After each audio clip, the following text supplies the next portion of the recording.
નમસ્કાર દર્શક મિત્રો, સત્યના શિખર ન્યૂઝમાં આપનું હાર્દિક સ્વાગત છે। હું છું મેઘા અગ્રવત અને જોઈએ આજના સમાચાર વિગતવાર। રાજકોટ જિલ્લાના ઉપલેટામાં આમ આદમી પાર્ટીનો નવતર વિરોધ। ઉપલેટા શહેરમાં એકદમ બિસ્માર રોડ રસ્તાને લઈને આમ આદમી પાર્ટી મેદાને આવી। આમ આદમી પાર્ટીના શહેર પ્રમુખ અમૃતભાઈ ગજરાએ વિરોધ રૂપે કરાવ્યું મુંડન। ખરાબ રોડ રસ્તાને લઈને પ્રજા ત્રાહિમામ થઈ રહી હોય ખાડા અને રોડ રસ્તાનું બેસણું યોજી ક્રિયા કરી। નગરપાલિકા તંત્રને અનેકવાર રજૂઆત કરવા છતાં પણ ધ્યાન આપતી ન હોવાનો આક્ષેપ। રોડ રસ્તાના કામોમાં ભ્રષ્ટાચાર થયાનો પણ કરાયો આક્ષેપ। આપના કાર્યકરો ભેગા થઈ સૂત્રોચ્ચાર કરી વિરોધ નોંધાવ્યો। Gujarat bureau chief Asif Khokhar, Upleta. અમૃતભાઈ ગજેરા, ઉપલેટા આમ આદમી શહેરના પ્રમુખ।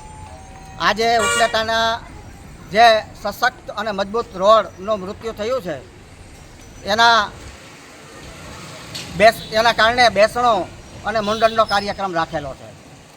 ઉપલેટા શહેરની અંદર ઠેર ઠેર ભૂગર્ભ ગટર અને પાણીની લાઇનના કારણે જે ભ્રષ્ટાચાર વ્યાપક પ્રમાણમાં વ્યાપ્યો છે એના પરપોટા ફૂટી રહ્યા છે, જેના કારણે શહેરમાં ઠેર ઠેર વાહનોનું ફસાઈ જવું, એસટી બસ, જેસીબી, ટ્રેક્ટરો, આ બધા જ વાહનો ઠેર ઠેર ફસાઈ રહ્યા છે।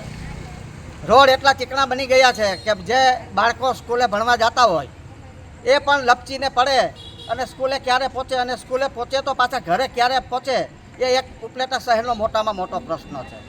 ઉપલેટામાં જે ભૂગર્ભ ગટર અને નળ સે જલનો જે કામ ચાલી રહ્યા છે તેમાં વ્યાપક પ્રમાણમાં ભ્રષ્ટાચાર ફાલી ફૂલીને લોકોની નજર સામે આવ્યો છે।